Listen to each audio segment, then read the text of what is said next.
Well, a week ago marked the 80th anniversary of the Holocaust. Melanie Saul is a Holocaust survivor's daughter, and she recently published her father's story. Well, that's when Melanie became the victim of an anti-Semitic hate crime herself. CBN Middle East correspondent Julie Stahl brings us her story. Melanie Saul's father survived the Auschwitz-Birkenau concentration camp, where more than 1 million died in its gas chambers. Born and raised in Poland, Moshe Saul was 17 when the Nazis invaded. Growing up in the U.S., Melanie knew her father survived the Holocaust, although he didn't share what happened because he didn't want to burden his children. Melanie eventually interviewed him around age 85, and Moshe told her what he remembered. She wrote a book entitled A Daughter of the Holocaust. In it, she writes, "My dad often asks throughout his life, why did I survive and the rest of my family didn't? He has a deep sense of guilt that he lived, and his family members died horrible deaths. Many survivors of the Holocaust have this same sense of guilt." And this book shares his story, but it also shares his coming to faith in Yeshua at the end of the book. In 2024, Melanie self-published her work through Amazon's Kindle Direct Publishing. She ordered 10 copies to be delivered to her son in Manhattan so she could pick them up on a visit to the U.S. Opening the box led to a disturbing surprise. I was shocked to see vandalism, anti-Semitic vandalism. I flipped through the books because I ordered them to bring back to Israel to give to friends of mine. What she found was appalling. Liberate Palestine from the river to the sea. Every single book has something written in Free Palestine. Every one of the 10 books, so they're not useful to me at all. After Melanie initially contacted Amazon, she was refused assistance, reportedly because the time limit for making complaints and receiving customer service had expired. Then CBN News notified Amazon of the issue, and a spokeswoman sent us this statement. "We have zero tolerance for book defacement and have contacted the author to apologize. We immediately launched an investigation and will take appropriate action based on our findings." Melanie received an apology from Kindle Direct Publishing Executive Customer Relations, which said in part, "First, I want to sincerely apologize, both for your incredibly troubling experience and the difficulties you've had thus far in reporting the issue to Amazon. We have escalated this issue to the highest levels of our organization, as we have zero tolerance for this kind of book defacement." She then reached out to the American Center for Law and Justice for help.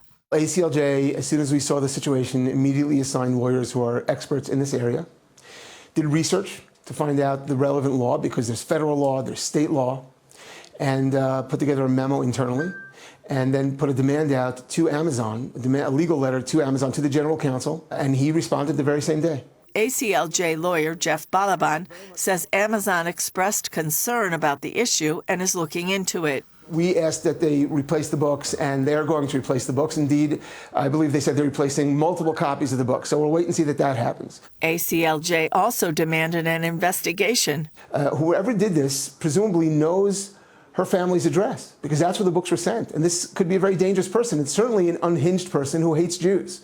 And so it's very important that they investigate and discover who it is and give us satisfaction so that the client knows that she and her family are not threatened by this individual. Balaban says ACLJ is seeking legal repercussions. Amazon has already said they have zero tolerance for what they call book defacement. And this goes well beyond, this was defacement of books, but well beyond book defacement. I mean, this is clearly an act of hate, an act of anti-Semitism. So, yes, that person should be removed from their job. So far, Melanie has received her money back, as well as the promise of more books. Melanie says her father would have been shocked and saddened by the defacement of the books. Someone once pointed out to me that we're going through Holocaust 2.0, where there's anti-Semitic acts all over the world, there's anti-Semitic acts here. It would have just brought back the horrors that he went through the first time.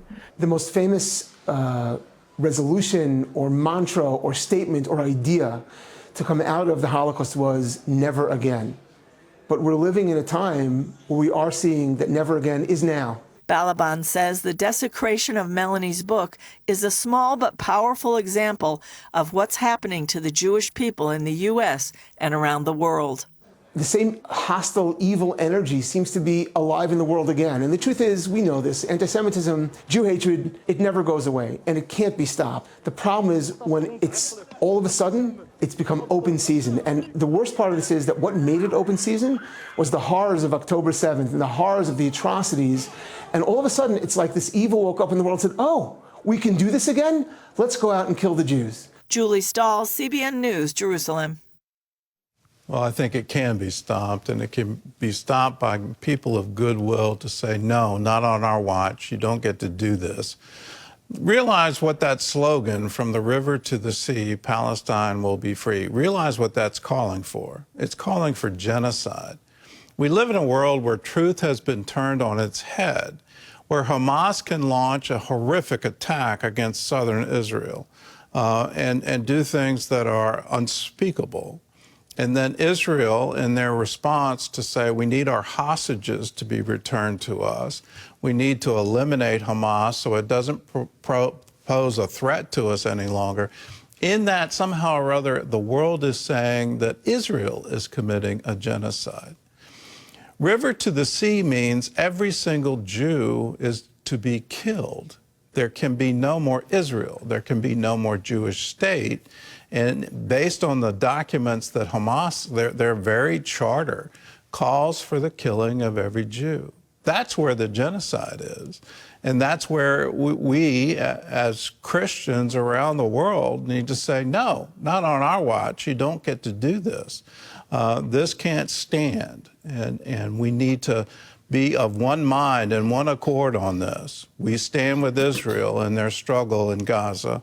We support them wholeheartedly.